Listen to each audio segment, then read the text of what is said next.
So the first erroneous assumption is all behaviors can be learned. The second is based on it, and that's this. The best in a role get there exactly the same way. If you look at most leadership books that are out there, that are books like they follow steps. These are the steps that you follow. Because, and here's what you hear a lot: if I can do it, you can do it, right? Or anybody can do it, because there's nothing special about me. You just follow these steps because anybody can learn to do anything. If you follow these steps, you'll be successful too, right? One of the things I wanted to do early on when I got out of seminary is I wanted to manage my time better. And I wanted to be good at managing time. I wanted to, so I went to all of the seminars. I used to say back in the day when you had kind of the paper versions of your Day Runner, Day Planner, Frankly Covey, the Covey Franklin Planner, all those things. If you wanted blank pages from previous years, from about February on, I had them, because that's about how long it lasted, right? But I did go to a class. I know all about prioritizing ABC priorities, those kinds of things. Oh yeah, I could do that. I went to a one-day course, and it looked pretty good. He said, I'm going to help you maximize your time and help you get more done. Great, I like this. So he was going through it, got a nice little workbook, and I'm taking notes. He said, okay, I'm going to give you the secret here for getting more done every day. Okay, good, I'm ready. So I'm writing notes.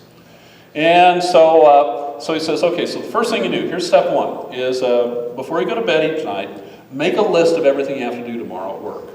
Okay, make the list. So I'm writing it down. I want to be successful at this, so make the list. So you get up in the morning, you go to work, take your list with you. First thing when you get into your office in the morning, sit down and take out your list. Take out my list. Okay, look at your list.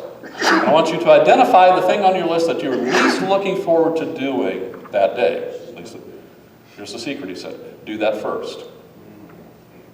What? Now, how many of you do that? Yeah, some of you do that. Does it work for you? Yeah.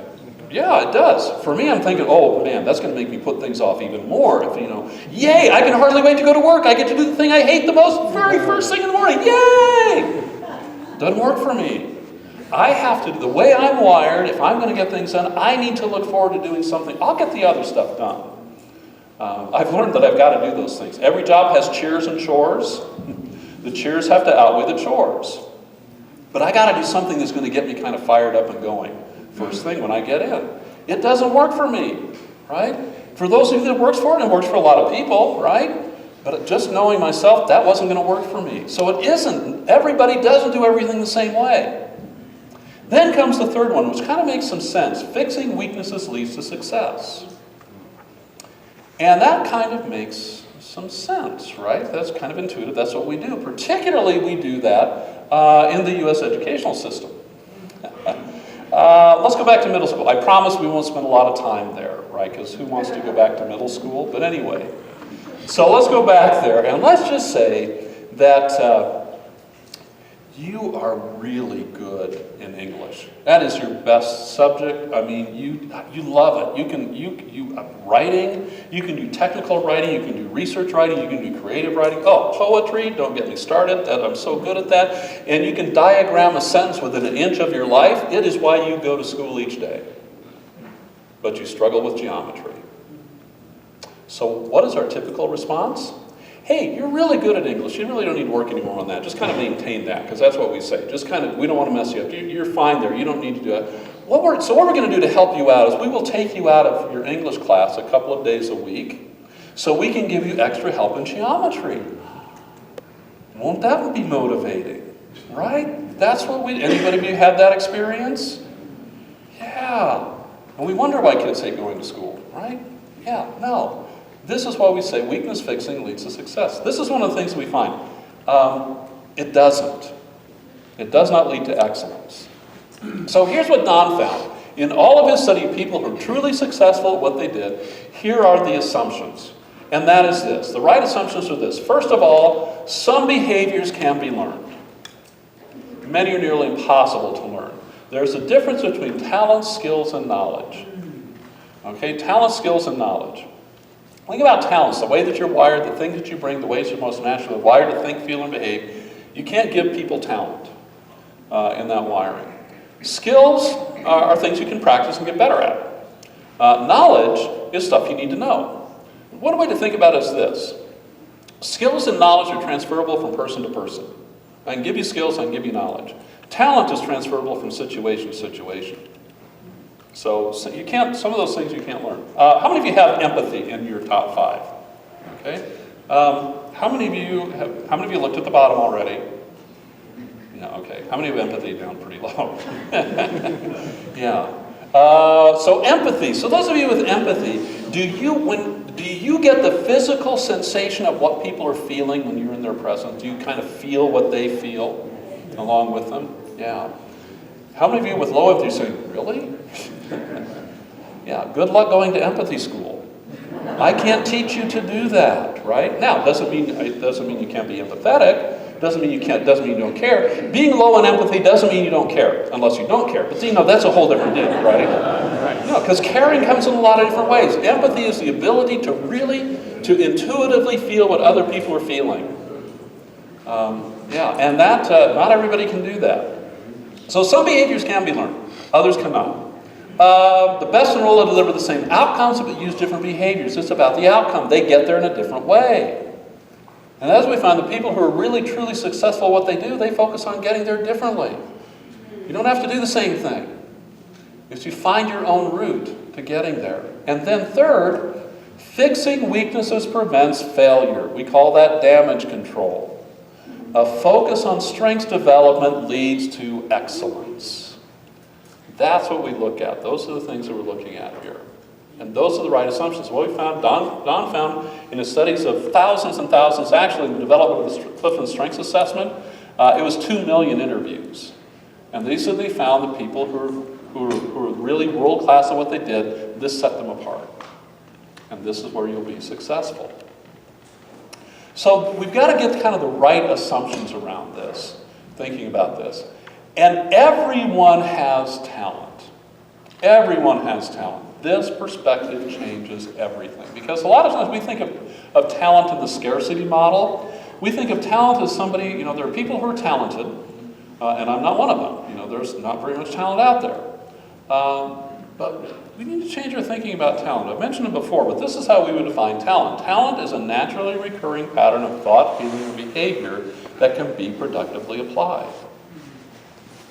Yeah, everyone has talent. It's the way that you think. It's the way you feel. It's the way you behave. Those naturally recurring patterns. Everyone has talent. Strength, however, is the ability to consistently produce a positive outcome and through near-perfect performance in specific tasks. The ability to deliver near-perfect performance, consistently deliver near-perfect performance in a specific task. So it's about what you do, right? Strength is observable. Strength is what you see. It's an outcome. It's a behavior. Whereas talent is more about internally what drives it and how you get there. If you're going to build strength, and this is one of the most profound, simple yet profound discoveries that we made in 50 years of research, the only way to deliver excellence is by focusing on developing your talents into strengths. Because if I focus on a place where I don't have a lot of talent, I will get a little bit better. I'll get a little bit better. But if you focus and give me skills and knowledge around an area where I have talent, I will get a whole lot better. That's where world-class performance comes from. And everyone has the capacity to be world-class. Everyone has talent.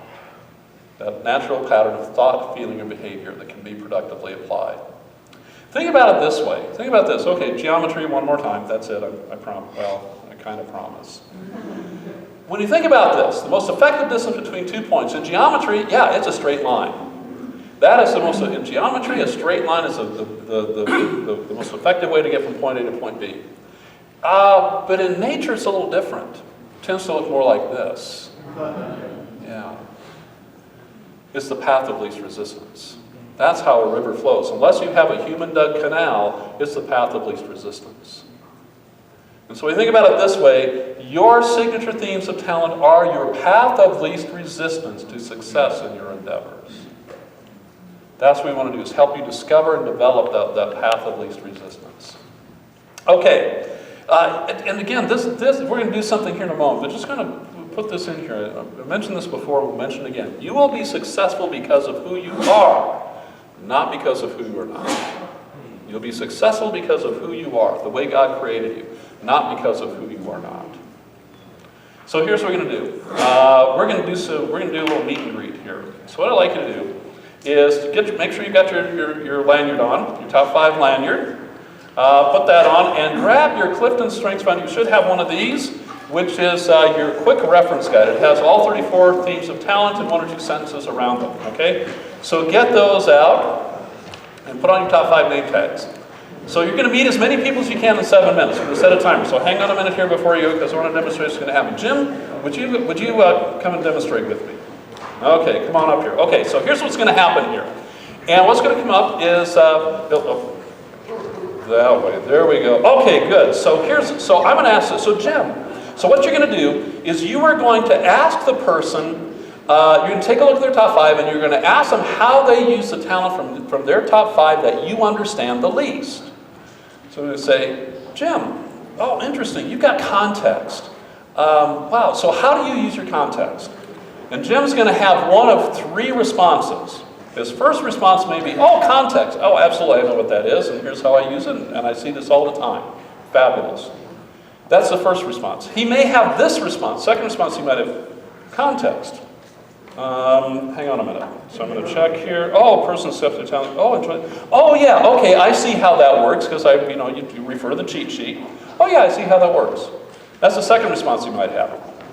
Third response may be this: context. Oh, context. Oh, I read that. I still don't get it. Then just ask about another one, right? So it's okay. So what do you want to tell me? So there you go. So that's your assignment. You're going to meet as many people as you can in 7 minutes. This is kind of like speed dating. It's not forming a lifelong relationship. It's meeting as many people as you can in the next 7 minutes. So everybody up. Find somebody who's out here. This is wandering around. We got a lot of empty